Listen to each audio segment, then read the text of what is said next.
Hello, everyone, and welcome back to another beautiful fall afternoon here in Blacksburg, Virginia, home of the Fighting Hokies.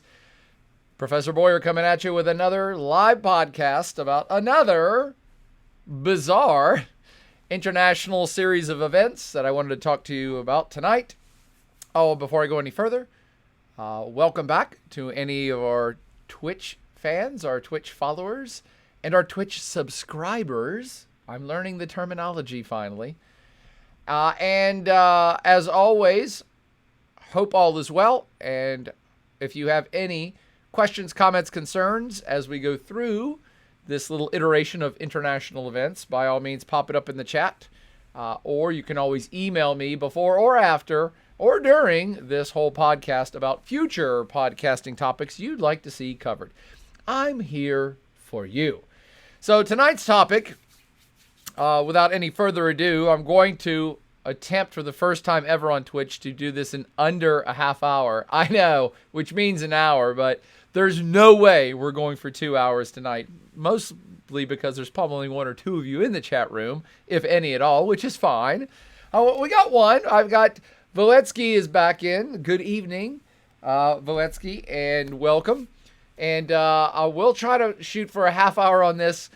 It's got to be under an hour because I'm pretty under the weather, and I can't believe I've been going for 2 to 2.5 hours on these podcasts to begin with, although many of you seem to like the long form. So we're going to go with another one tonight, switching topics from China, which we did for the last 4 nights in a row, to something that's just caught my eye all weekend long, and I couldn't get away from it. So I wanted to bring it back to everyone's attention and talk about a series of SmackDown events that have occurred since just last Thursday or Friday that tie into a central theme about Turkey. Particularly this leader of Turkey, the president of Turkey, Recep Tayyip Erdogan, the Turkish Titan, as I like to call him, and one of the currently most pugnacious presidents on planet Earth. And he's got a lot of competition for pugnacious president title. However, even though there's lots of outspoken Democrats and outright dictators and pugilistic presidents and prime ministers around the world, I got to give the top title to the Turkish Titan right now, because just in the last 5 days, he has once again ruffled feathers around the world, initiated a boycott that is going viral, boycott against French goods, has ticked off the United States, NATO, Cyprus, all this just since the weekend began. So even though I talked about Turkey at length week before last, I believe, I wanted to revisit it because it's making such headway in the news, and it's underlying and reasserting a lot of points that I was making about Turkey when I talked about it for 2 or 3 days straight a week before last. So what do I mean by this this Turkish Titan trash-talking? Well, just this is already messing up. Yeah, everything's clipped. Just in the last 5 days, here's a handful of headlines.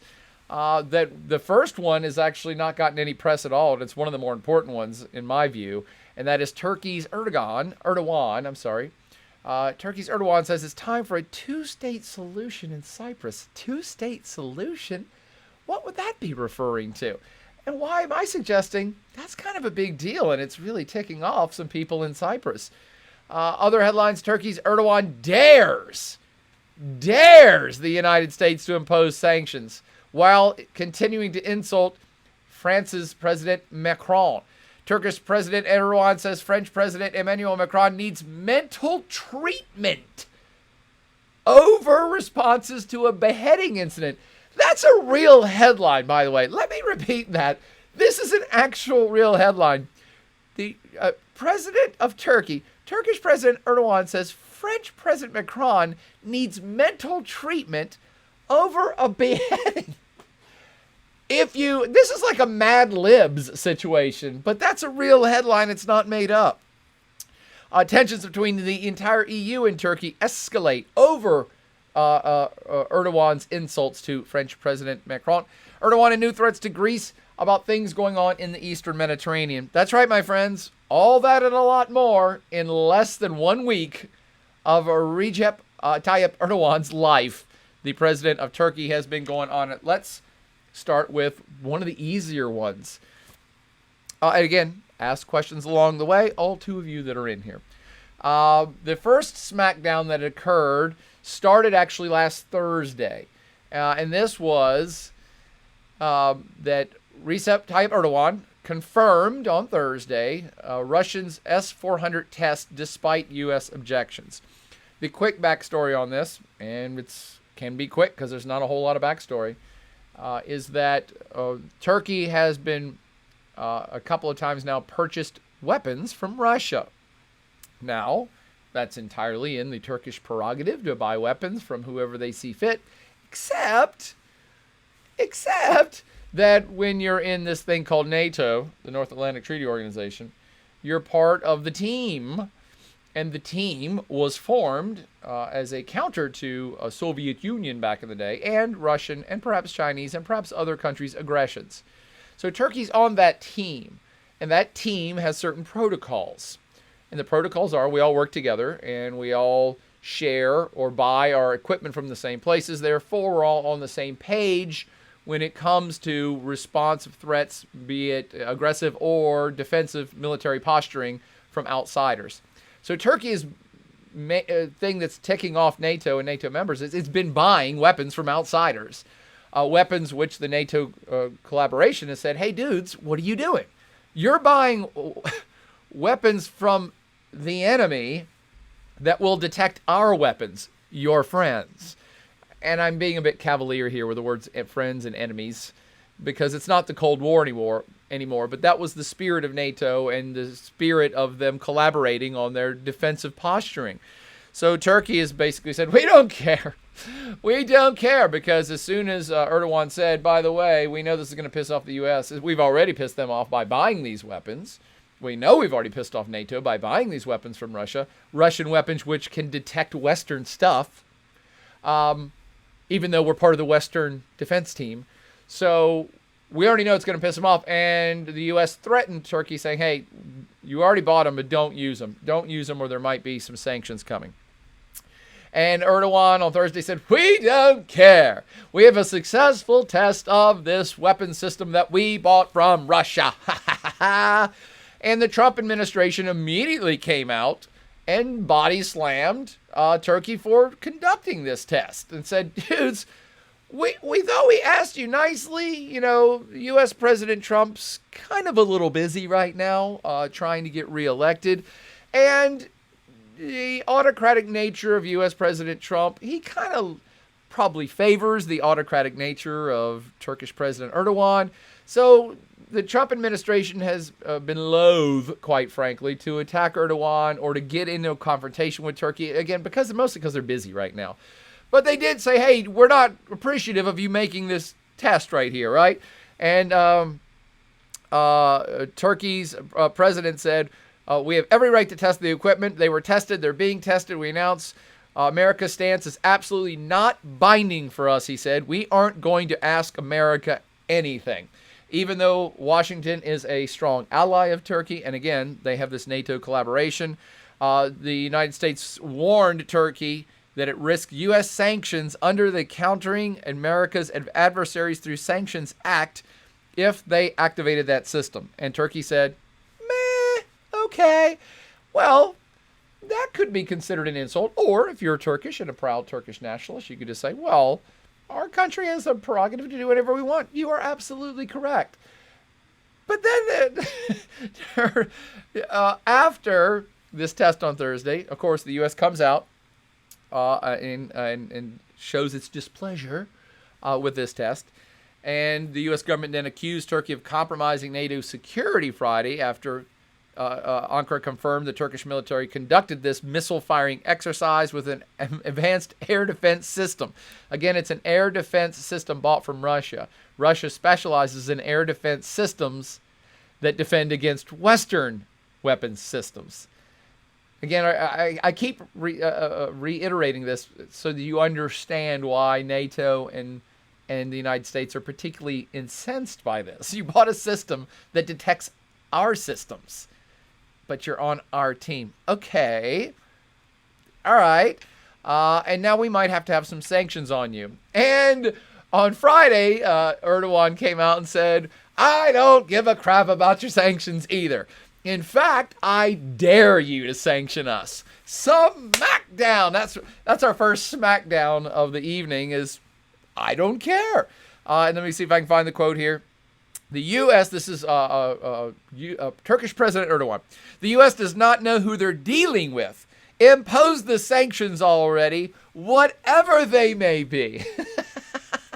All right. That's definitely one approach to dealing with the United States. And by the way, part of this Turkish smackdown was it was alluded to by Erdogan that not only was he giving them a little bit of a lip over the weapon system test and their proposed sanctions over the weapon system test, but the United States actually had already said, and by the way, we don't like Turkey. We don't like that you are intervening in that Nagorno-Karabakh conflict over in Azerbaijan. And so we would prefer you didn't do that, and there might be sanctions for that too. So Erdogan referenced both of those things and said, I'm going to continue to do what I want to do in Azerbaijan and support Azerbaijan's mission to take back Nagorno-Karabakh. And we're also going to continue to operate this Russian weapon system. And if you want to give us sanctions on both those counts, go for it.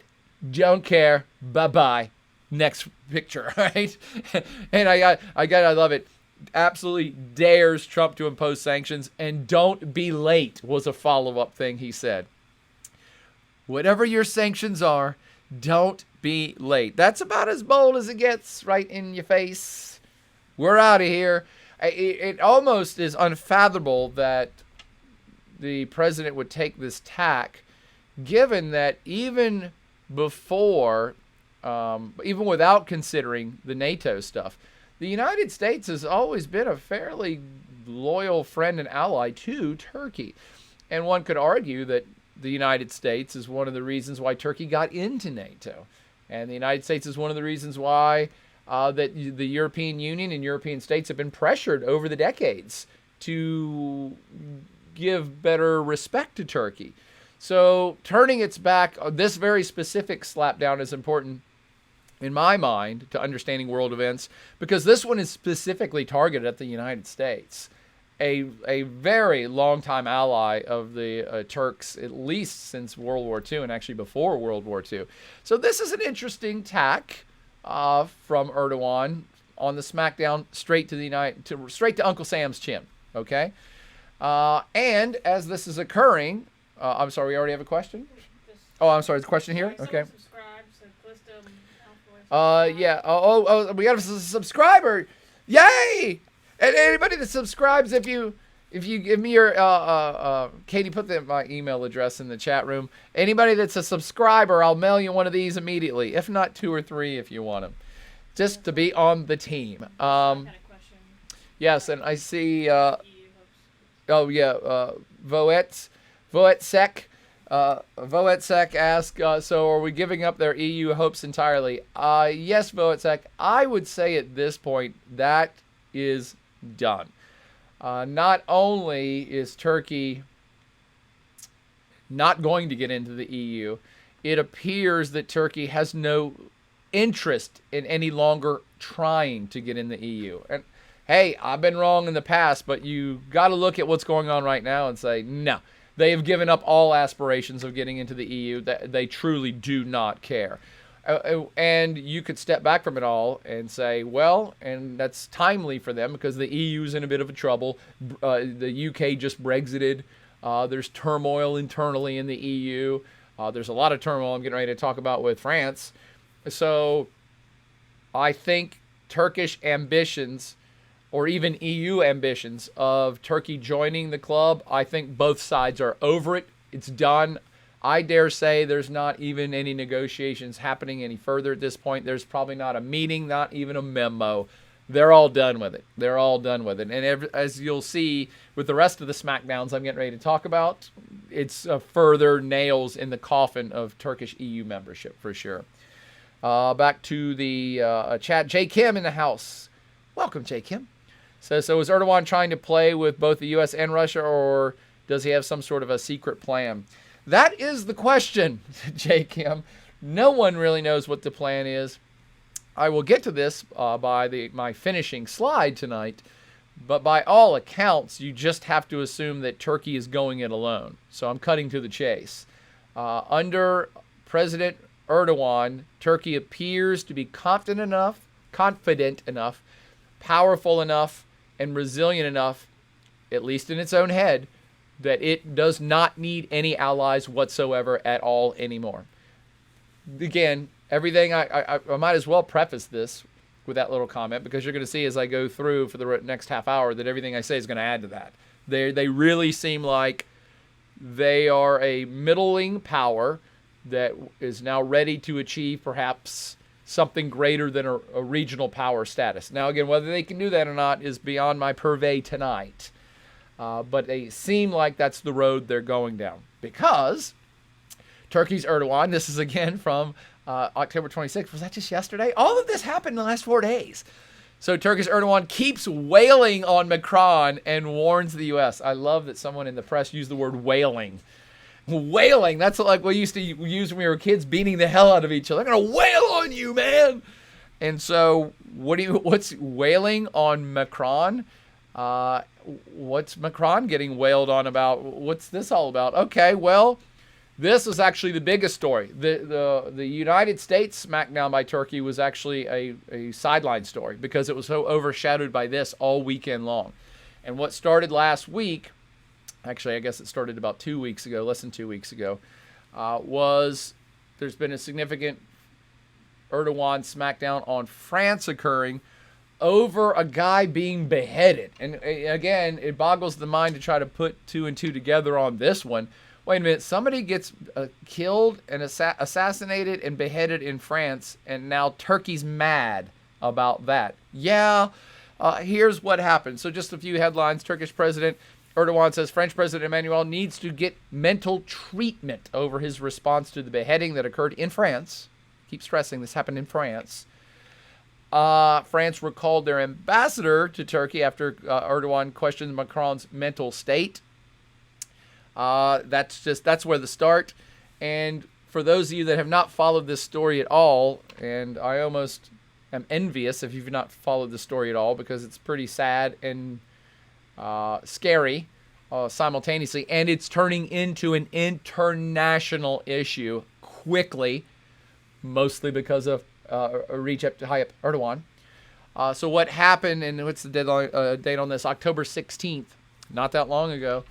A teacher, I guess a middle school teacher, was teaching about freedom of press and freedom of speech in France, a very secular state, was doing a lesson on the value of freedom of speech and freedom of press, and showed some of those Prophet Muhammad cartoons that a newspaper called Charlie Hebdo had published a couple years ago. And it is a huge freedom of speech issue in France, whether to be allowed to print anything, any depiction of the Prophet Muhammad, that's the Prophet of Islam, any depiction of the Prophet Muhammad is considered blasphemous by Muslims. And what does blasphemous mean exactly? I don't even know anymore. I mean, offensive is the base word for it. You're offended. You don't like that something's happening. Blasphemous takes it to a religious level of it's against the law. It's against our religious law. Now, I'm still confused, and if there's any Islamic scholars out there, I would love somebody to chime in, and educate me. I don't know that the Quran expressly forbids a depiction of the Prophet Muhammad, and there's a death sentence if you do. I don't know. Obviously, over the centuries, it has become kind of the standard rule book for Islam, but whether it's something ordained by Allah, I do not know that. But certainly for most Muslims, if not all of them, any depiction of the prophet is considered blasphemous, heretical, and you're making fun of the religion. This teacher did show, and by the way, for those of you who don't have any clue about recent French history and terrorism in France, the Charlie Hebdo newspaper was attacked and a bunch of people died in a coordinated terrorist attack because of those cartoons. There have been multiple other Islamic-inspired terrorist attacks in France in the last 5 years. So this is a very big deal for France. So that's the background. Then this teacher is going to teach a class a couple weeks ago about freedom of press and freedom of speech. He tells the class, by the way, I'm going to be showing these cartoons. If you're not comfortable with this, if you're Islamic, don't come to class. It's okay. It's chill. He may have even sent out something to the parents. Parents and people knew about it. And immediately in the neighborhood where this occurred, there was pushback by Islamic folks saying that it was heretical, that it was blasphemous, this guy shouldn't do this. One of the parents of one of the kids in the class actually posted the class's address online and was encouraging people to go protest and basically getting people fired up about this teacher. And then lo and behold, a few days later, a Chechen, ethnically Chechen, I believe French-born, French citizen, Chechen Muslim, tracked the guy out of the school, asked some of the local kids if that was the teacher. They said yes, and he got him in an alley and killed him, and then cut his head off and posted it on Twitter. Boy, just another reason to love Twitter. How have we lived so long without Twitter? So, and was apprehended, was killed during an attempted police apprehension of him. He then started to attack the police officers coming after him with the butcher knife he was carrying. And that's the end of that happy story. So, because of that situation that occurred on October 16th/17th, if you understand the background of terrorism in modern France, and I mean very modern, the last 5 to 10 years, you understand that this is a very big deal in France. It's a very big deal. People are rightly very worried, maybe outright terrified. And then the French government has the added complexity of having to try to keep everybody calm and trying to make sure there's not anti-Muslim backlash, of which there's none that I know of. But you have now the Muslim populations of France who are unhappy about the whole situation even starting. And then the secular, secular people, and then other non-Islamic people who are upset about the results of this attack. I don't even take that back. I'm sure there are a lot of Islamic people who are rarely upset about this attack. It's horrifying.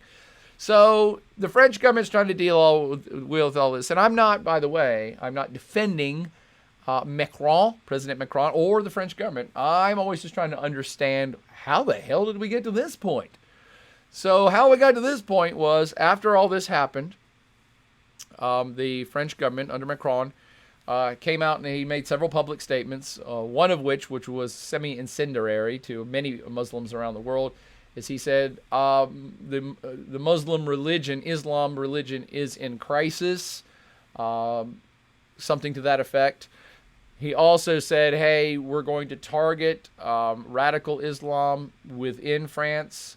Obviously, they'd already been doing it, but they became much more aggressive about it, doing a lot more busting of people with Islamic extremist, perhaps plans or plots. Maybe some Islamic extremists that had done even more than planning and plotting, and maybe were very vocal about not liking the French state or things of that nature. So a big probe occurs. Lots of, I believe, 50 or 60 people have been arrested in basically a sweep of Islamic extremists inside of France. We're not talking about anything outside of France, just within France. And this whole situation rekindles a big debate about free speech in Islam within France, and one could say the wider world. And that is that as Macron is making these moves, Muslim folks within France are starting to get upset, going, hey, we're being persecuted, we're being picked on, this is unfair that, our religion is being targeted, or even the things that this guy said are making us all out to be terrorists. And this is how things start to get in the public eye, even internationally. And let me quote some of the things Macron said here. French President Emmanuel Macron on Saturday visited the site of the murder, said the beheading appeared to be an Islamic terrorist act. So right from the get-go, that already upsets some Islamic people who would say, look, it was a crazy person with a butcher knife who killed somebody. You shouldn't even label it as an Islamic terrorist attack. So you could debate about that, for starters. Let's see. He added that the terrorists sought to attack the Republic and its values, further noting this is our battle and it's existential. They, the terrorists, will not succeed. They will not divide us. And as I referenced earlier, this is no big surprise that the French government has taken this so seriously, given that since the Charlie Hebdo attack in 2015, there have been high-profile knife attacks, strikes against police on Champs-Élysées. Does anybody remember when the guy got in a car and drove and just started killing people on the roads down in Nice? That was also a Islamic-inspired terrorist act. And the coordinated assaults on Paris. If you remember, a concert got attacked, and a Jewish delicatessen area got attacked at the same time Charlie Hebdo was being attacked. So it's a big deal. And these attacks strike at France's most turbulent debates, which have fused together whether there should be limits on freedom of speech and how Muslims should integrate into French society. So that is the bigger picture of what's going on within France and the newfound aggressive nature that the French government is taking on trying to isolate Islamic extremism within France, a very secular state, but you would want to isolate terrorist or extremist in either case.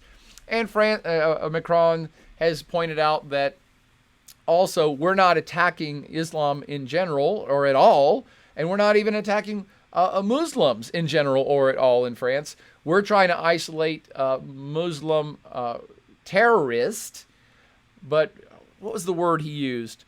Muslim separatist, I think is the word he used.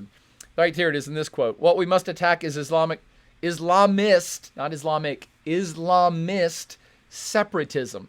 And that is this tendency within France or even other Western societies that have large populations of Muslims in them, this tendency for extremists to kind of unite around each other and form little enclaves and become separate from the state and therefore act in a separate way and do separatist things, i.e.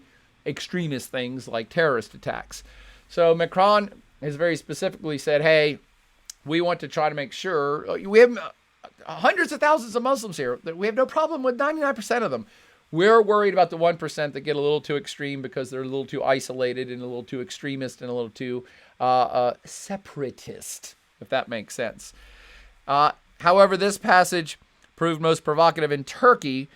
He also said, this is Macron, that Islam is a religion that is experiencing a crisis across the world in reference to Islamic State jihadism and Wahhabism. So, unfortunately for Macron, I think most of us believe, probably even Erdogan, most of us believe that he's trying to do the right thing. He's trying to walk a very, very thin tightrope. And I'm sure I will now offend some of my Muslim friends. But he is in an impossible situation. He's the president of a country where a really horrific act just occurred. He has to act. And this is on the heels of many other similar Islamist-inspired terrorist attacks. So for a French president to just say, well, that sucks, can't we all just get along, will get him unelected very quick. It will make him appear very weak in the public eye, a public eye that's horrified right now. So he has to act, and he has to act definitively. And because one of the jobs of a president is state security, you got to do it. So anything he does, you have to know going into it, anything he does that targets any Muslim anywhere, rightfully so or not, will cause blowback. And that's exactly what's been going on. Massive blowback, as a matter of fact, mostly by this dude we're calling Recep Erdogan. I'm sorry, Recep. One of my Turkish friends taught me that recently. Recep. Before I get to Recep's response to everything going on in France, which is why he told the world that Emmanuel Macron needs to basically get his head examined. Let me go to Sloot 13 back in the hizzle.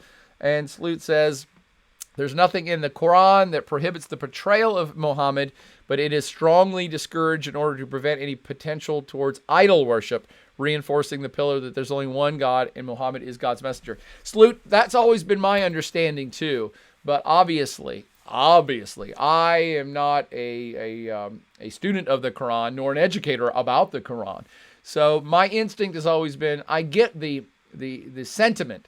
The sentiment of not portraying the prophet's image is to be against idol worship, something that actually other religions have in common with Islam. In fact, I believe it's the Roman Catholic Church. I think the big schism between Roman Catholicism and Eastern Orthodox Christianity came about because of the use of icons. One group said, no, you cannot have icons of the Lord or of this or that. You're worshiping an icon instead of getting the real message. That's why there's a major division between the Christian church. And even before that, if you think about the Jews, when the Jews, when Moses went on the mountain, one of the main missions that God sent him back with was no idol worship.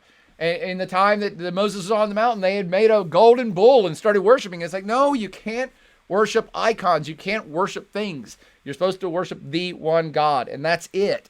So that's I believe, and again, I would love any Islamic folks to agree, disagree, or educate me. Just don't behead me. My inclination is that yes, that prohibition in the Quran is all about preventing idol worship. You're supposed to focus on that God is the one you're supposed to worship, not Muhammad, the prophet of God. So how that got spun into anyone, anywhere on planet Earth that shows a picture of this person is blasphemous and hates God. I'm not sure how you got from point A to point B, but I get that people are very passionate about religion, and I'm not questioning that at all. Okay. Thank you for that, Sloot 13. J. Kim 0607 says, I think France's view of secularism is different than the U.S. For instance, their view of secularism is called laicite, which is more militant approach to freedom of religion. Yes, militant may be a strong word, but yes. And in fact, one could make the easy argument that France's attitude towards secularism is just as passionate as Islamic attitude towards not showing the Prophet Muhammad. They are both are very passionate and deeply offended, even to the point of calling it blasphemy if you attack their belief or their system, be it secularism or the Prophet Muhammad. Does that make sense at all? In fact, I think that's one of the core problems here is that both sides are so passionate about their viewpoint, it's hard for them to even comprehend the other side. But maybe I'll finish with that. But back to the Turkish Titans trash-talking. So he didn't get enough of making fun of Macron on Friday. He came back Sunday, I think, saying that the French President Emmanuel Macron had lost his way. And he said something like this: the person in charge of France has lost his way. He goes about Erdogan all day. Look at yourself first where you are going. Basically, this is a speech Erdogan is giving of saying, yeah, this guy's out of his mind. All he thinks about is me. All he thinks about is me all the time. He's thinking about me, and he needs to get a grip because he's wrong and he's crazy, and that's the end of that. Except it's not the end of that, because this is what spun off of Erdogan's insults to French President Macron. And now we're getting it. Now it's going global. In fact, it's going global today. Erdogan calls for boycott of French goods because he says Erdogan is suggesting Macron is out of his mind. He's insulted Islam. Therefore, he's insulted all Muslims worldwide. Therefore, no Muslims worldwide should buy French products. He actually started this at home. He made this speech at home saying, no Turkish people, good Turkish people buy good Turkish Muslim peoples. If you want to be good Muslim Turkish peoples, then you should not buy any French goods. This spiraled very quickly and got picked up by other countries. So a whole lot of folks in the Arab world are now also picking up on this boycott. I've seen pictures out of Jordan, Yemen, not so much UAE, even Syria. People were, if you go Google protest about Macron, you'll see incensed, agitated, and furious Muslim men all over the Middle East. And it is Muslim men. There's not a whole lot of women out on the streets protesting. Burning pictures of Macron, stomping on them, throwing away French goods, boarding up French goods in stores, covering them up and draping them so that people can't buy them. So this has turned into a huge thing, not just in Turkey, not just in the Arab world, but further afield in the Muslim world. Bangladesh, and I don't know what's going on in Bangladesh. Maybe that's another podcast, but Bangladesh is just on fire about this situation. And so you see that picture right there in the upper right-hand corner? There's like tens of thousands of people in Bangladesh who came out to protest today. Burn French goods, sever ties with France. You're like, whoa. And again, and the Prime Minister of Pakistan actually called up the French president saying, hey, what's going on with this? We're unhappy about this. His name's Imran Khan, the president of Pakistan. I'm sorry, Prime Minister of Pakistan. Prime Minister of Pakistan, Imran Khan, former cricket player. Imran Khan actually hit up Facebook and requested that Facebook ban all of Macron's quotes about Islam, saying it was hate speech. So, again, I felt compelled to come back to this story because I think it's a really big deal. And it's obviously a really big deal in some Muslim quarters of planet Earth. But it's a big deal for me because it's pointing out, and maybe it's exacerbating, an East-West divide or a Muslim-Western divide that, let's be honest, 2 weeks ago, nobody was talking about this. Nobody's talking about a huge Western, secular Western states facing off against Islam. This was not an issue 2 weeks ago. Now, it's an underlying issue on planet Earth for a while now. So when things get this hot this quickly, I do feel compelled to be like, hey folks, here's what's going on here. You might want to pay attention to this because it's having economic and political repercussions and quickly. Now, it could die down as quickly as it started up, but I don't think so.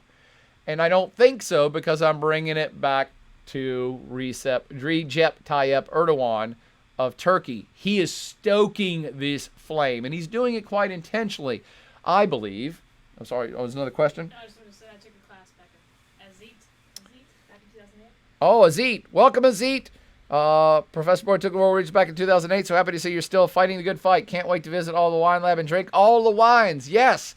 Thank you, Azit. And by the way, we got on this Twitch thing because Katie's so awesome. She introduced me to it. So we're doing a show Monday, Tuesday, Wednesday, every night at this time, talking about current events, just like the good old days in world regions.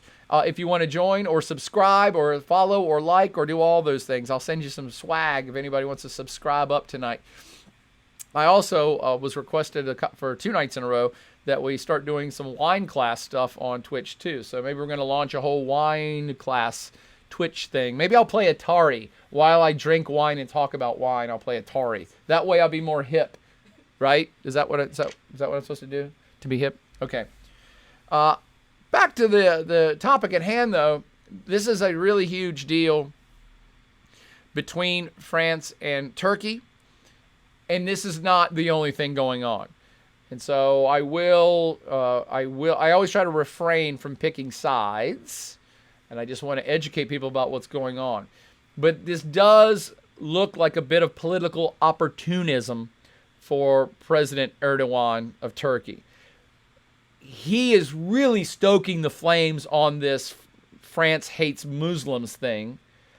And it's just a little too timely and plays to his benefit a little too much for me to think that it's 100% genuine.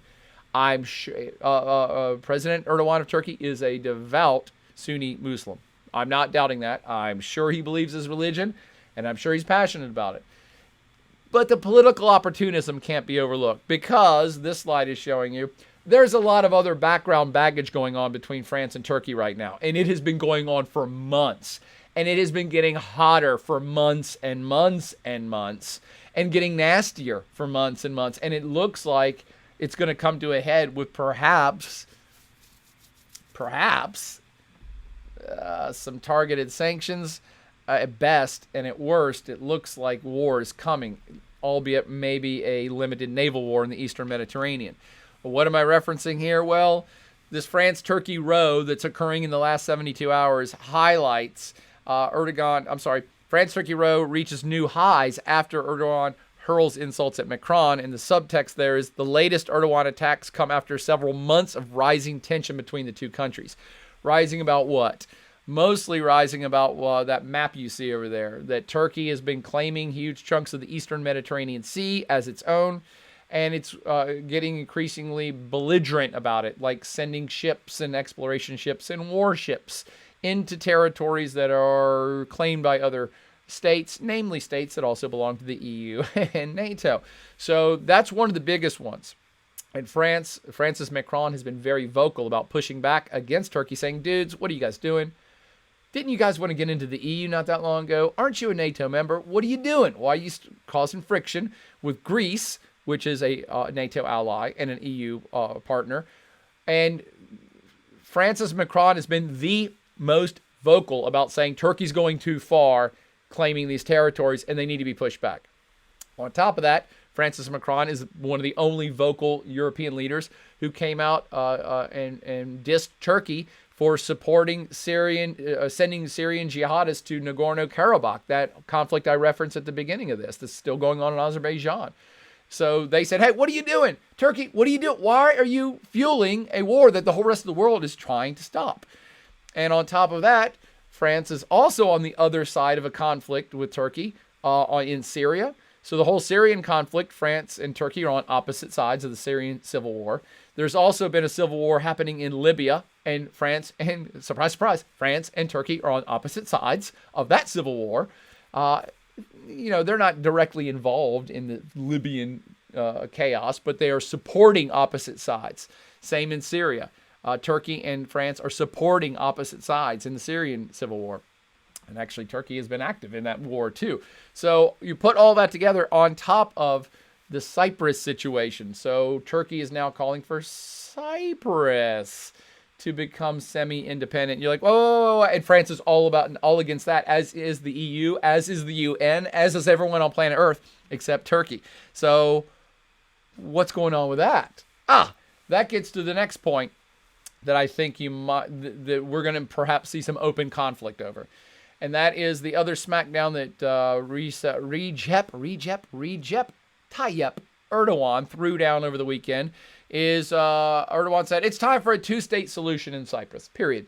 You're like, what? Most of you don't even know where the hell Cyprus is. What do you mean two states?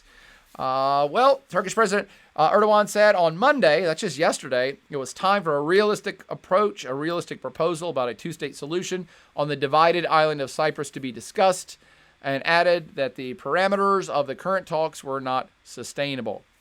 For those that know absolutely nothing about Cyprus, and why would you? It is a sovereign state, kinda. It has a seat at the United Nations. It is recognized as a sovereign state by all the other states of the world.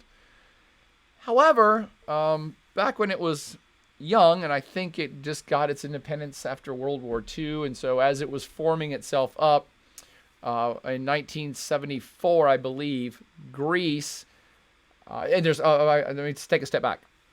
The northern part of Cyprus has some Turkish ethnic people on it.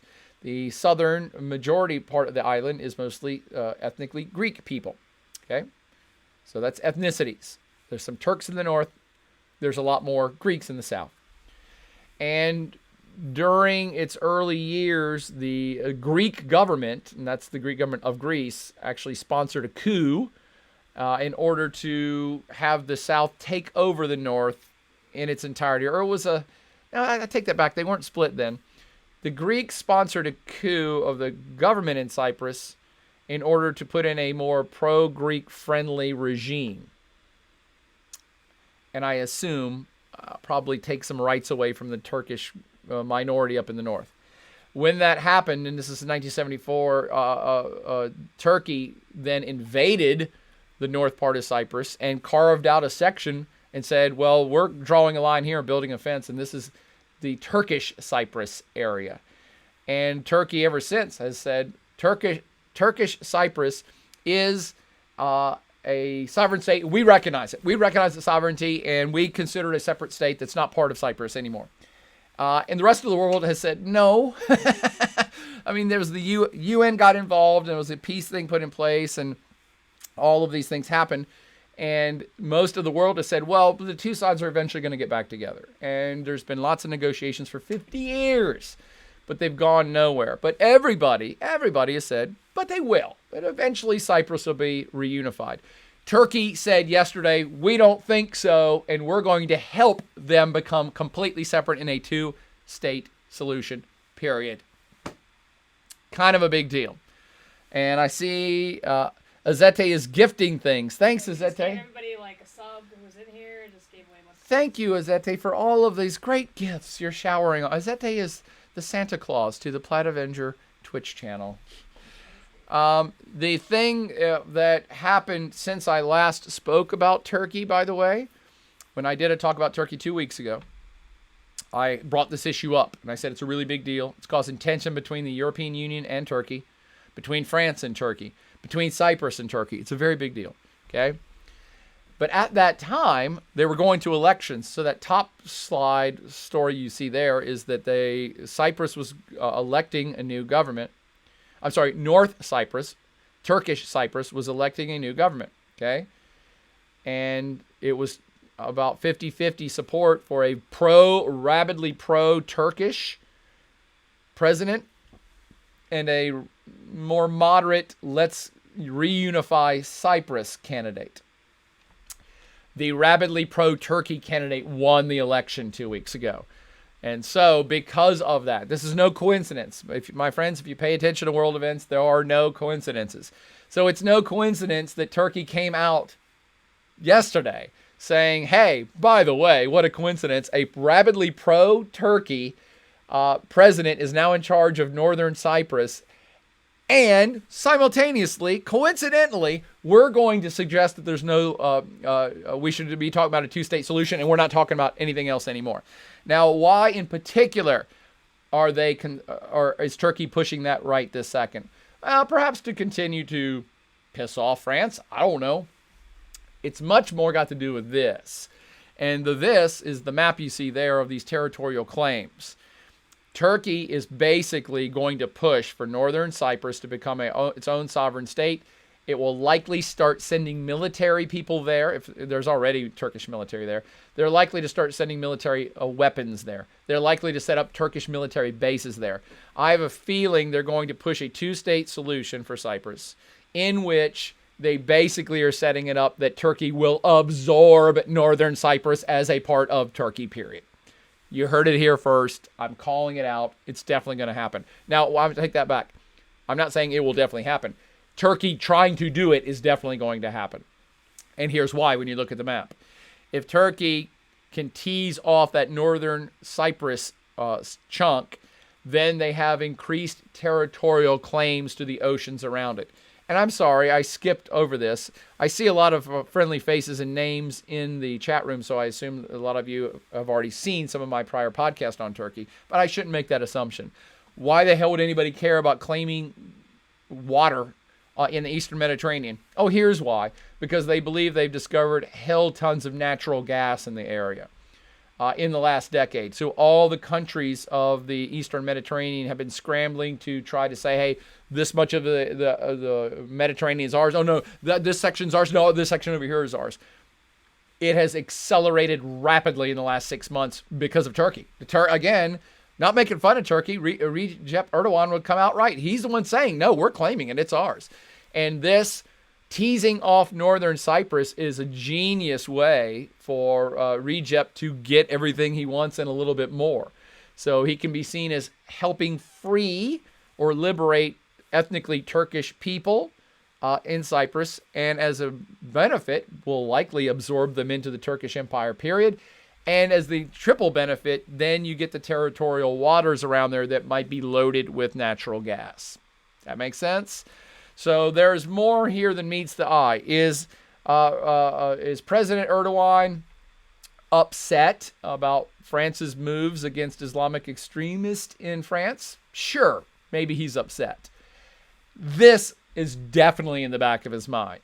He's putting a wedge between Europe and or France and everybody else, or the European Union and Turkey, and any other wedge will do. And getting that boycott to go viral and get picked up worldwide brings more attention to him and his causes and Turkish causes. So it's quite brilliant. It's a brilliant long-term strategy. I take that back. It's a brilliant short to medium-term strategy. If getting the entire Muslim world pissed off at France helps you get something you want in the Mediterranean, then sure. But at what price? Okay? Let's talk about that now. To finish, what are the repercussions of Turkey's weekend-long smackdown of multiple entities? Now we've smacked down Cyprus, we've smacked down the United States, and we've smacked down France big time. Mostly France. Okay? So what happens now? Well, repercussion number one, and again, as previously discussed, if you've tuned into prior podcasting, Recep Tayyip Erdogan, definitely now. I mean, definitely. I've said it questioningly in the past. I'm saying it definitely now.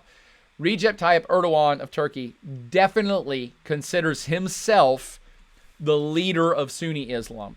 He is taking the title and running with it. He wants to be seen as the greatest, most pious world leader of a country that also, therefore, is the most pious, most awesome leader of Sunni Islam worldwide. Him getting people fired up about this embargo was kind of proof in the pudding that he definitely has a big voice amongst Muslims worldwide, not just in Turkey, not just even in the Middle East. This is now a worldwide boycott that's being pushed forward. On top of that, Recep Tayyip Erdogan himself is from a religious-leaning political party and has been very devout since being in office since 2003, has been pushing little by little, inching little by little to move Turkey away from secularism and more towards incorporating religion in society and perhaps even government. Now, he hasn't gone as far as to say we're going to make Turkey an Islamic republic, but people who are afraid of the direction he's taking are rightly terrified that it looks like that's where he's going. So he is a pious Sunni who gets respect across the Sunni world, even in other states that aren't Turkey. He gets Sunni respect in the Arab world and further afield all the way to Pakistan, Bangladesh, and hell, let's say Indonesia, for all I know. Because he is an openly proud Muslim person who's also a powerful political president. Okay? And there's not that many of those on planet Earth if you start to go look around. Now, yes, the president of Pakistan is Islamic. The president of Indonesia is Islamic. The presidents and kings of all the Arab states are Islamic. Unlike the rest of them, he is kind of leading the charge, so to speak.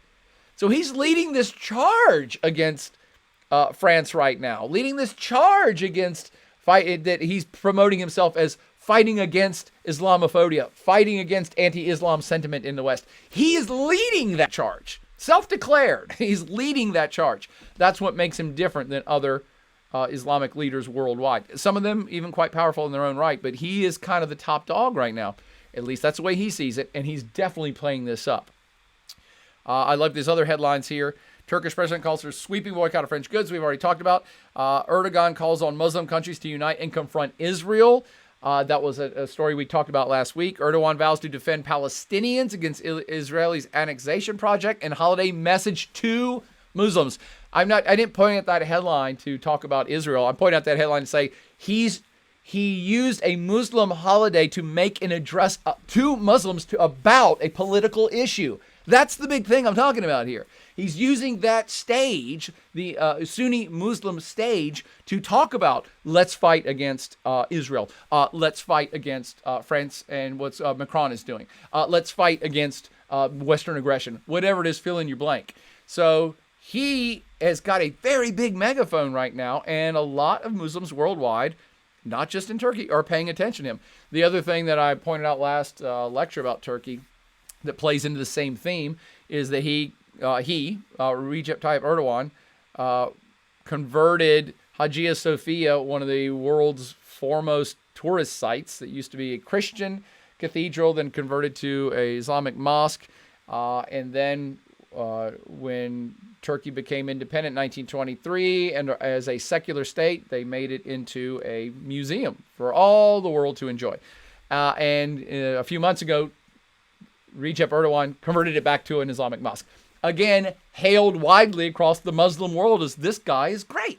He's pious, he's awesome, he's all about religion, he's a good guy, and he's powerful, and he's standing up for Muslim whatever, fill in the blank.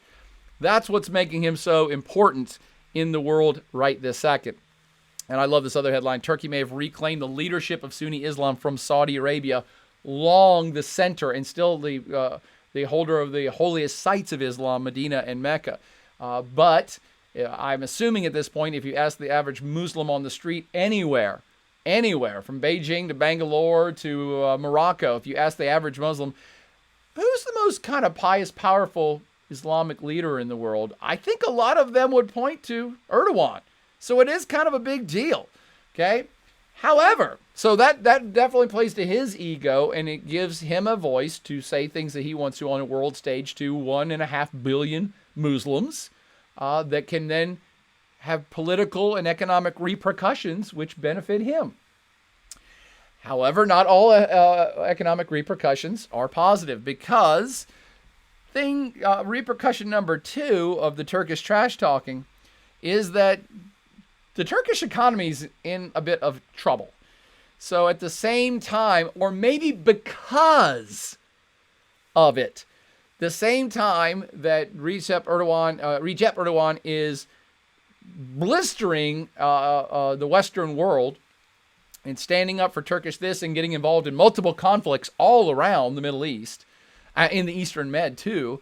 At the same time all this is happening, the Turkish economy is kind of sucking.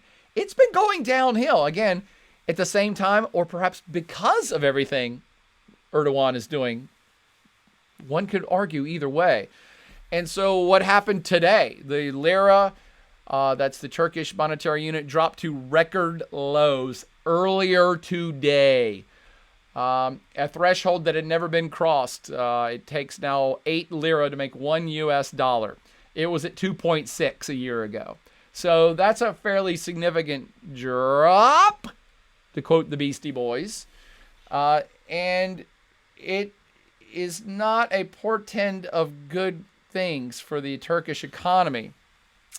Turkish currency slid further on Monday to an all-time low against the US dollar after President Erdogan challenged the United States to slap sanctions on his government. So again, think about the hubris of this guy. It's either hubris or it's confidence, or both.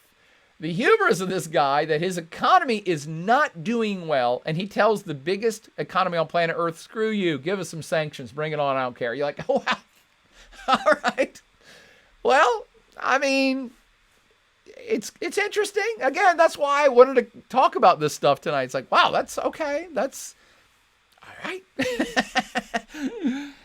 Let's see. Turkish lira sinks amid Erdogan fury with allies. The lira has lost around 25% of its value this year due to coronavirus pandemic, battering the economy, and also Turkey's troubled relations with the United States and several other European nations. Virtually all of the troubles with the United States and European nations are due to the movements of one Recep Tayyip Erdogan. So the pandemic's the pandemic. We can't escape that. That's not Turkey's fault. But all of the fights he's picked, yeah, they pretty much are. They are of the Turkish government's doing, and mostly of Recep Tayyip Erdogan, who is becoming the one-man government very quickly. I did like to add on to the economy being in trouble. is that as rivalry for Muslim supremacy heats up, Saudi boycotts made in Turkey. What has slowly been going on behind the scenes that I didn't even know about until I started researching this series of stories today is that there is a fair bit of anti-Turkish sentiment among Arab leaders.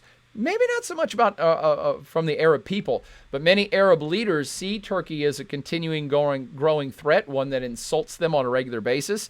And so there have been multiple times in the past several years calls for boycotting all Turkish goods in order to limit the Turkey's growth.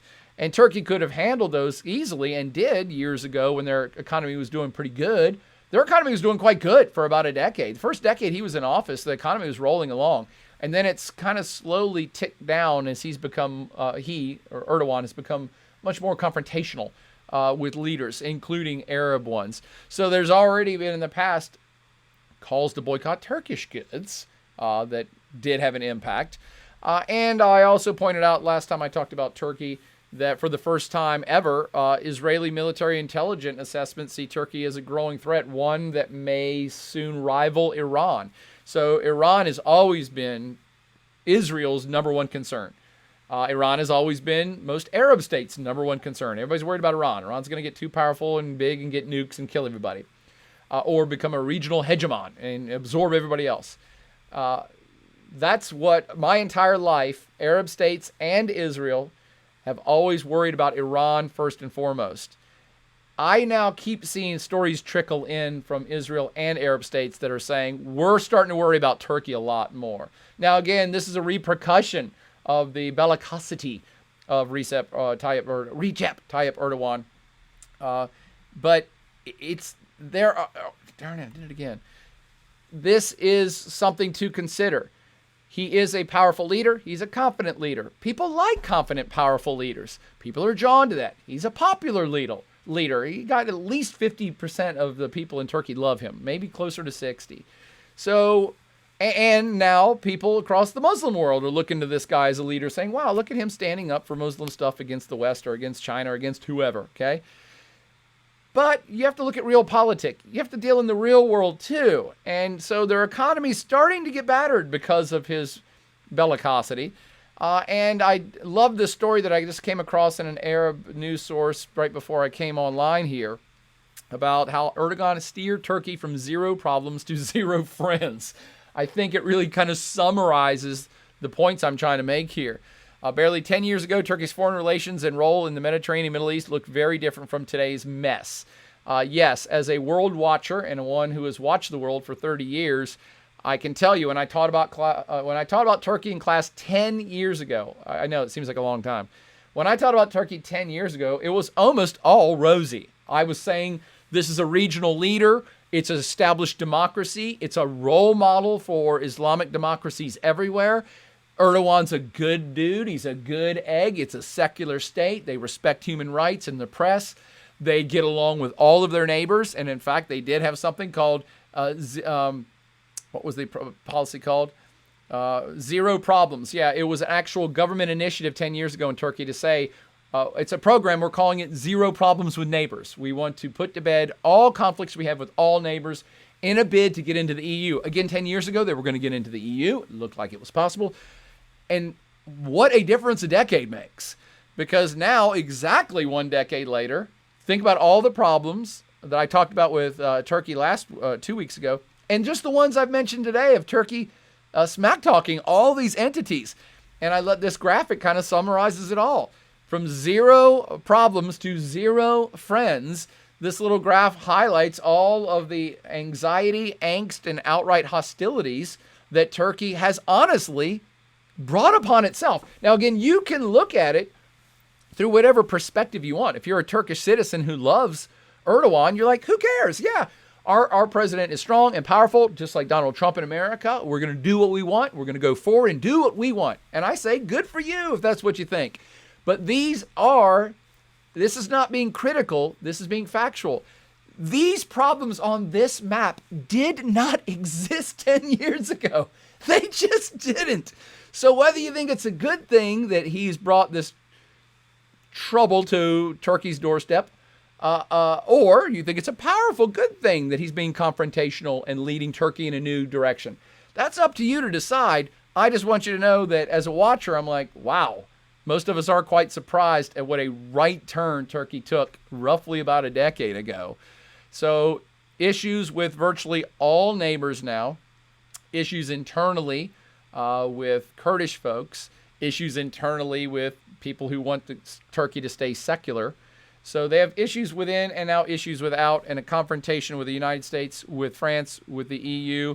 And it's mostly with the United States and Greece and the EU that I want to talk about my next major repercussion. And only briefly, just to reference it, because I kind of feel like I want to do a whole podcast on this later too. And that is NATO. I believe we're seeing the end game of the current situation with NATO. Let me rephrase that. I believe we're at the beginning of a renegotiation of NATO. NATO, I do not believe is going to go away. In fact, I'm positive NATO is not going away. However, is Turkey going to be a component of NATO for much longer? That's what I'm starting to question. And you put together Turkey's threats about Cyprus. I wouldn't even say threats. Again, that's already, I'm choosing a side by using these words. I don't mean to. Let's say this. If you start to look at Turkey's attitude towards separating Cyprus, which is against everything the UN and the EU wants, if you start to look at Turkey's more aggressive behavior in claiming parts of the Eastern Mediterranean, which is a direct confrontation with Greece, a NATO country, this becomes problematic. And now you look at a weekend long of dissing France and starting a trade war embargo against France across the Muslim world. France is also a NATO ally. And all these countries have ships in the Eastern Mediterranean, by the way, exploring for gas or defending their ships that are exploring for gas. And all countries are saying, hey, we own parts of this, then you shouldn't be here. For the first time in NATO's history, since it was formed up in 1950, I should know these things. Since NATO, 49, let's say call it 49. Since NATO was formed up in 49, we have never been this close or even remotely close to two NATO members getting ready to have a conflict with each other. And that's why it's going to be exceptionally problematic for Turkey to stay in NATO. And the current attitude displayed by President Erdogan, one has to make the assumption that he don't care if he's in NATO. So you could be looking at a renegotiation and quite soon about Turkey's exit from NATO. Again, I haven't even mentioned or re-mentioned the United States. The United States is the one who was giving Turkey the smackdown for buying these Russian weapon systems and employing them and testing them. So the United States is none too happy with Turkey doing this either. The United States has military bases in Turkey, by the way. So the United States highly values Turkey and probably doesn't want Turkey to leave NATO.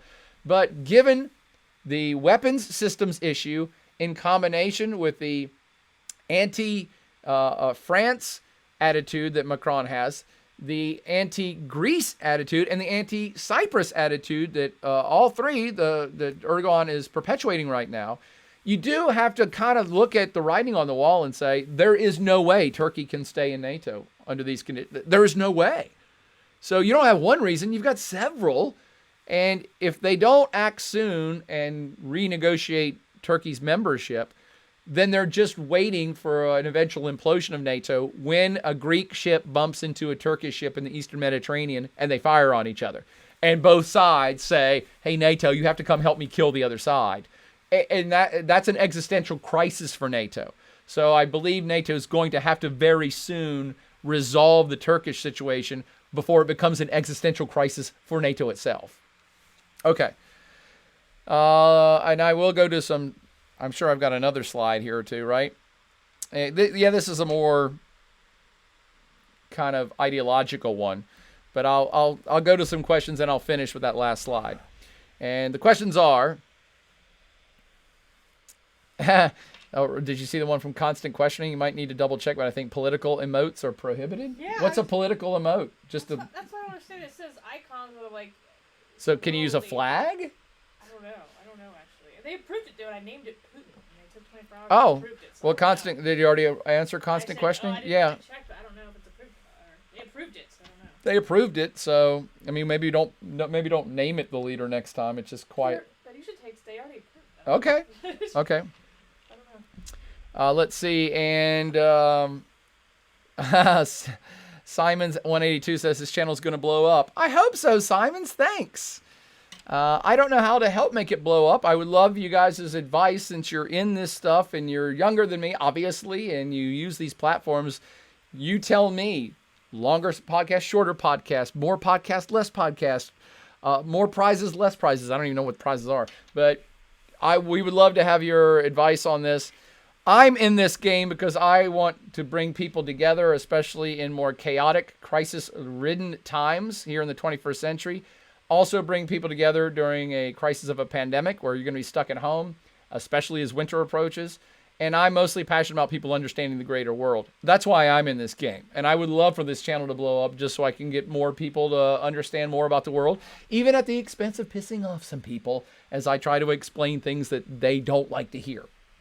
Probably every Turkish citizen probably would hate everything I just said today.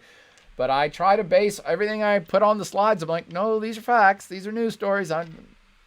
It's not my opinion that Turkey's doing this. They're doing this. Or Recep Erdogan is doing it. Recep Erdogan is doing this. I'm going to go to J. Kim, who's saying, is Erdogan trying to recreate the Ottoman Empire? Because back in the day, the Ottoman Empire represented the Sunni Islam. Kablam!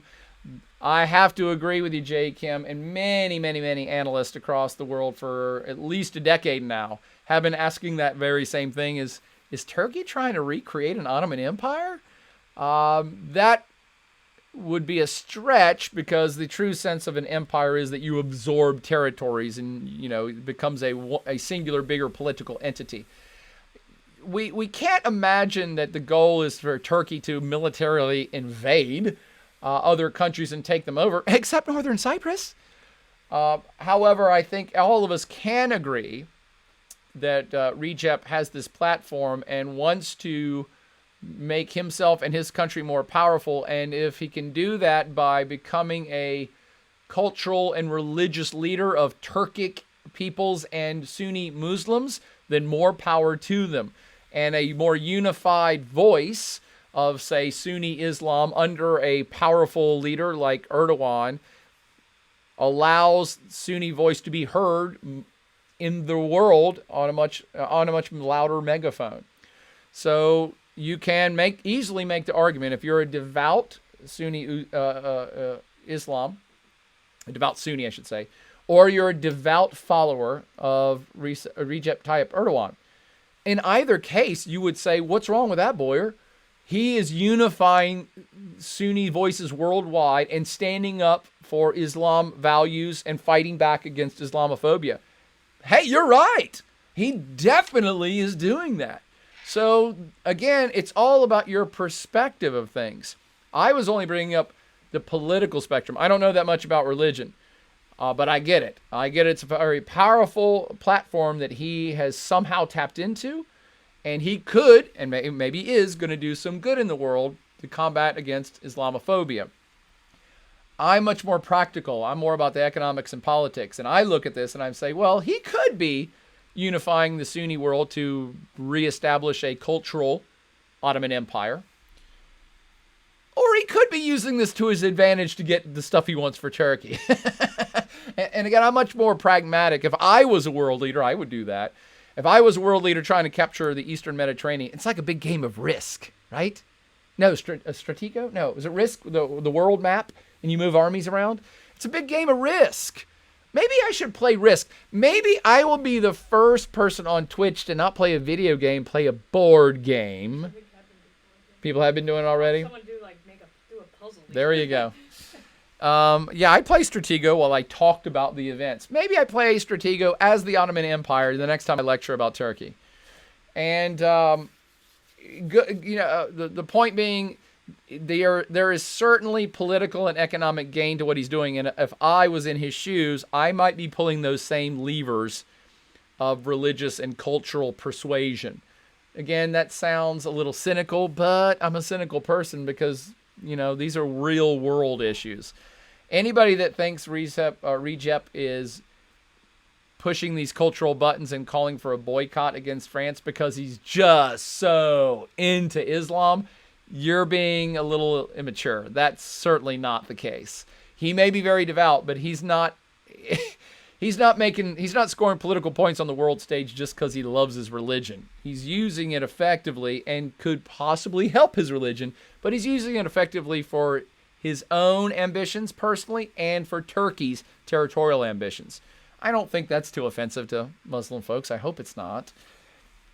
Other questions are, the Ottoman Empire being recreated. You're seeing a lot of stuff of the Neo-Ottoman Empire. Just go Google Neo-Ottoman Empire. You'll find lots of stories. Let's see. Can a nation be booted from NATO? Ask Woogie Boogie back in the house. Welcome back, Woogie. And Shen48. Welcome, Shen48. Also says, will Turkey be kicked from NATO? And Tybones88 says, what happens if there's a conflict within NATO? Article 5, hoping I'm remembering it right, would be invoked, but who does the rest of NATO back? All good questions, all on the same theme, which I hope I kind of covered here. This is uncharted territory for NATO, obviously, and it's uncharted territory that NATO obviously does not want to chart. It does not want this to happen. And I can tell you, I can answer your questions all. Can a member be booted from NATO? Sure. It's never happened. But sure, can. Any organization can add or subtract. It's up to the organization. Which side would NATO back if Turkey and Greece go to war with each other? I can definitively answer this. Neither. NATO will not act at all. 100% guaranteed. NATO will not act if two NATO countries go against each other. And that's because the way NATO works is they don't even vote. You'd think, if they voted and the majority, half the people chose Turkey and half chose Greece, and maybe there's a tiebreaker. No, NATO doesn't vote. All the NATO members get around a table whenever NATO Article 5 is invoked, and they just talk it out. They literally talk it out. They don't take a vote. They don't even come to a consensus. They kind of all just sit around and talk until they finish talking and they kind of nod and we all done? Okay, so we're going to war in Afghanistan. That's the last time it was invoked. Okay, anybody else? You think we should go to war in Afghanistan? You don't like what's going on? Okay. Then they leave the room and make plans to go invade Afghanistan. In this situation, Turkey versus Greece or any NATO member versus any other NATO member, the members would not agree to anything. They wouldn't come to a consensus. They probably wouldn't even bring it up for a talk. They'd be like, no, this is beyond our purvey. NATO can't do anything with this one. So again, back to my point, I think they kind of have to start diplomatic negotiations on how do you kick a member out of NATO. Honestly, you won't even have to kick Turkey out. I think you invite a member to disassociate. And it would probably be a pleasant talk. Be like, hey, Recep, sit down with us. And so here's what you're doing. And here's our problems with that. Would you like to not be in NATO for a bit? Try it on for size. See how you like. To me, I think that's how forced retirement says. Yeah, I think a forced retirement scenario might be in order. And I'm, again, not making fun of Turkey. I think it's probably for the best for all involved. Turkey seems, under Recep Erdogan, seems to be going its own way, on its own path, and it's completely disassociated from EU membership hopes. And so they're moving away from the West, quite frankly, and they're moving away from Team West, and that's fine. This is just a part of that, disassociating from Team West and kind of going their own way. Because they really are straddling a border, staying in NATO, and NATO's not going to want to, even if Turkey amicably had none of these problems, and Turkey just said, well, we want to stay in NATO, but we're going to focus on becoming a leader of Central Asia and of Sunni Muslims and all this other stuff. NATO would even have a problem with that, because at some point, Turkey's going to go up against an Arab state, or up against Israel even, or somebody will eventually attack Turkey given its aggressive stances on multiple issues right now, and NATO's not going to want to come save the day on regional problems that has nothing to do with. So I think the disassociation has to occur and probably occur soon. Let's see. 1CK says, I don't know if Greece can afford a war in the long term, and Turkey is also having issues selling bonds in immediate term. Yeah, that's the other thing. 1K, I don't know if you saw the previous slide I had, but yeah, Turkey's economy is not doing great. And Turkey's military is now currently involved in more conflicts than it ever has been in the history of the country. In the history of the country, it's never had troops in multiple places like this. So at the same time, they're overextending. I shouldn't say overextending. They're extending militarily. We'll find out in the long run if it's overextending. They're extending militarily at the same time their economy is sinking. So problems on the horizon, perhaps. The last kind of global repercussion I wanted to talk about with the Turkey's trash talking is that I believe, we're going to see a global battle for free speech intensify. And the point that I should have made back when I was describing why Erdogan has been so voraciously attacking Macron and now has whipped up the Sunni Muslim world to voraciously attack Macron is because Macron refused to ban political cartoons of the Prophet Muhammad. And Macron, in fact, refused to even condemn the use of those political cartoons. So that is interpreted by an Erdogan and, I assume, a lot of the Sunni Islamic world.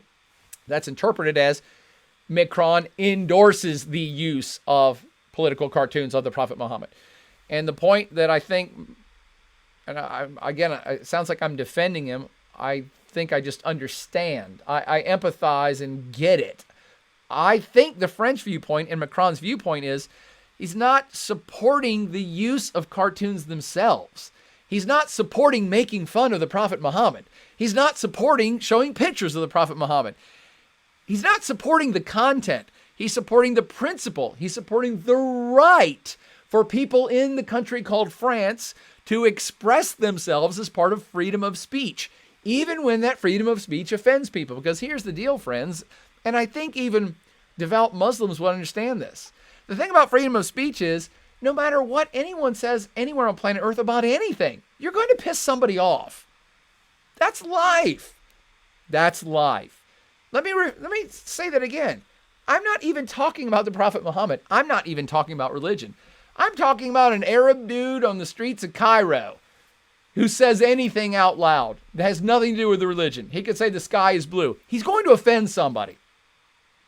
So the basis of free speech is, look, everything that everyone says all the time offends somebody all the time. You could say, I like God. Well, that offends people who don't like God. I like the color purple. Well, you just offended people that don't like purple. All speech has to be protected in the Western world's mind, ideologically. All speech has to be protected, because if you start to say, well, you can only say things that don't hurt anyone's feelings, you've just ruled out free speech. It's the opposite of free speech to suggest that there are things that can't be said.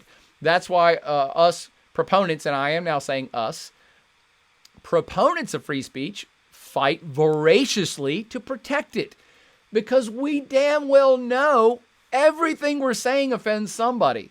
But if we all agree that, no, we're never going to offend anybody, then you don't have free speech. Because at any given point, anything you say, a group of people can come say, I don't like what they said. They should be in jail. They should be in jail or beheaded or killed, or there should be a law saying you can't say that. This is not an easy thing. Again, I'm only slightly defending Macron because I understand the viewpoint of the secular state. And I am a huge fan of freedom of speech, by the way, and freedom of the press. So it's perhaps a disconnect that's occurring right now between what I just tried to explain and the Turkish or the Arab or the Sunni Muslim or just the Muslim mind or just Eastern mind or whatever part of the world that doesn't quite click with that. And I think that devout religious people, of any religion, by the way, would say, yeah, I kind of agree in free speech, but at the end of the day, I'm really devout, and so you can't say anything about my religion. That is the friction that we are going to see increasing on planet Earth. And here's why. Is planet Earth getting smaller? Are we getting less connected? Is there less communications? Is there less of anything that brings people together and lets every person on planet Earth see every thought bubble of every other human on planet Earth? By the way, that's what Twitter is. It's thought bubbles. It's a platform of humans' thought bubbles, and humans think everything under the sun a billion times a day in a billion different directions. So this is why this particular issue, we're not done with this. Humans, a species as a whole in an interconnected world, is going to have to figure out, okay, how much speech are we going to allow for free speech? How much individual rights does every individual on planet Earth have? These are big ideological issues, huge, as a matter of fact. And this situation with France and Turkey right now is just the most recent and volatile expression of a conflict of kind of big ideologies across planet Earth. I said ideologies, by the way, not religions. It's not about religion. Honestly, I'm assuming a lot of folks, a lot of devout Muslims in the Middle East and Turkey probably don't believe this. But all I can express is my personal opinion on this. And most humans really, in the Western world, don't care about what your religion is. They just don't. That's part of the Western system. We're like, do whatever you want. Worship whoever you want. So it's not that, and yes, there's Islamophobia in the Western world and the world in general, and there's anti-Jewish stuff in the world, in the Western world and everywhere. So religions get attacked around the world and have throughout human history. The point I'm trying to make is that this is now a global issue of ideology about freedom of speech versus more conservative thought. That it's going to have to work itself out as a global system. Otherwise, we're just devolving back to a nation state where it's like, nope, you can say these things in that state, but you better not say them in that other state because they'll chop your head off of that. Seems like this is going to be a big deal. And I'll end with this, by the way. This was not brought up by by Erdogan or any other pundits that I saw, but I remembered this in my head. That while Macron was talking about, hey, look, we're a devout secular state and we are going to protect freedom of speech. So people should be allowed, I don't agree with it, but people should be allowed to have cartoons of the Prophet Muhammad. Okay? Macron said that, but he actually forgot to mention this little thing which has been gnawing on my brain for a while, which is France is one of the countries, and there are many in Europe, that actually have outlawed saying anything denying the Holocaust. That's an interesting twist, isn't it?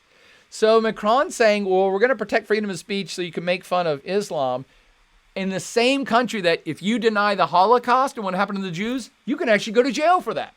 So that is a freedom of speech issue within France itself that they have not resolved yet.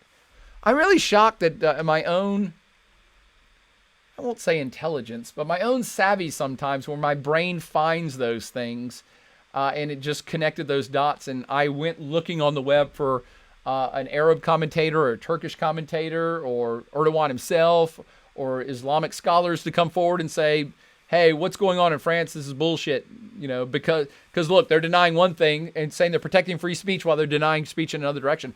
How is it I'm the one that came up with it? I don't know. But that's what happens to me when I'm thinking out loud and talking out loud.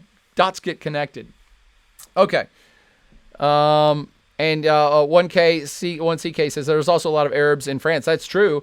5.7 million. There's tons of Turkish people in Germany. There's tons of Arabs in France. And there's lots of Islamic folks across Europe. So Europe becomes a hotbed for these things because it's such a cauldron of different ethnicities and different religions in the same space with competing ideologies when it comes to certain things like this. That's why you see these things pop up in Europe, by the way, not other places. Cool? Okay. Well, that's all I got. And the final slide was only referencing, hey, The final repercussion of this is what I started with like an hour and a half ago, which is it does appear that Turkey is well placed to kind of go it alone. It could be pulling out of major international organizations and finding a new path forward. And we shall see if that comes to be. Any other questions from the chat room before I wrap it up and go to bed? Constant Questioning says, there was a protest in France, too, in the past for issues with Catholics. One I remember was about a theater play, for example. Oh, yeah, sure. I mean, absolutely. You got to remember, there's the Reformation and the Counter-Reformation, which occurred in France. And so pro-Catholic people killed non-Catholic Protestant people, and then Protestant people killed Catholic people, and then Catholic people came and killed... I mean, it gets impossible to keep up with this stuff. Jay Kim says, how come Germany doesn't have this type of events, or am I just not hearing it from the media? Germany, by and large, most Europeans, by and large, I should back up, are fairly non-religious. And by Europeans, I mean natives, if you like. So the average Swede or the average German or the average French person who's lived there their entire lives, and their family have lived there for 500 years, most of those people are pretty non-religious. So they're all about freedom of religion. They don't really practice themselves, so they don't get offended by much. So they're like, whatever, everybody just do their own thing. Germany, because of its role in the Holocaust and in World War II, is very, very sensitive to these issues. So I'd have to go do some research, J. Kim, but my instincts are that while France is a devout secular state that devoutly protects freedom of speech for people to do whatever they want, Germany may not push it that hard. And Germany may, I'm sure Germany has the denying Holocaust law. And so they're not as keen on, I shouldn't say free speech. Of course, Germany's keen on free speech, but they're very sensitive to issues of this nature, more so than France, let's say. And maybe they have written it into law that they're going to be sensitive. So you can't deny the Holocaust. You probably can't make fun of other religions in Germany as much as you could in France. That's my instinct of why you don't hear about it. And Germany has a big Turkish population too. And Germany, by the way, if I was making a quiz out of this, which I guess I should have, Germany also does not want to offend Turkey or other Muslim states because Germany sells them a ton of weapons. So Germany would actually not want Turkey to be kicked out of the NATO. Germany probably was okay with Turkey becoming a EU member even because it does a lot of business with Turkey and it's not wanting to lose that business, if you know what I mean. Any other questions? Shen 48 says, John, a question from yesterday's stream. Did you see India and the U.S. signed a military agreement, the setting up the standoff with China? I did. In fact, I thought that I referenced it during that talk. I don't know if they had penned it by the time I finished the talk yesterday, but yeah, they signed a mutual defense information sharing agreement. I'm pretty sure it was this first phase was all about information sharing, like satellite stuff and comms and things of that nature, which is how you start these programs. So it wasn't a military agreement in terms of like, hey, we're going to start building U.S. bases in Sri Lanka or anything like that. It was more like, yes, we're going to start talking to each other about how we work together more in a defensive and perhaps even economic way, but the defensive thing is what started first. Good call on that, Shen. And J. Kim, if you need some points, then help me write some questions. Anybody who's in the class that wants a quiz on this, I guess, help me write a bunch of questions. I need like 20 questions about what I just talked about for an hour and a half. Swore I was going to do it in a half hour today. Damn it. It's just so much fun. I can't help myself. What shall we talk about tomorrow, though, is the question. Katie suggested I just start doing a lecture, an old school lecture, like a whole lecture on Russia, and just go for like an hour a night. I would never get through it in one night, but I go for like an hour a night and cut it exactly an hour and field questions, and then do another hour for the next night, then cut it at 1 hour and field questions. If you have any issues or global stuff that just popped up on your radar, hit me up with it, and I'll try to talk about it tomorrow night, and I swear I'll try to do it in half an hour. But unless anybody else has any other questions, do we have any other gifts to give? Any other subscribers to thank? Thanks for hanging in there. Thanks for liking, subscribing, hanging out with us, asking great questions. Hopefully we can keep doing this. And indeed, hopefully it will blow the hell up on Twitch. Whatever the hell that means. But for now, I'm John Boyer. Thanks for chilling out with me. Have a great evening, and we'll see you again tomorrow. Same plaid time, same plaid channel to talk more about what's happening in the world. But for now, as always, party on.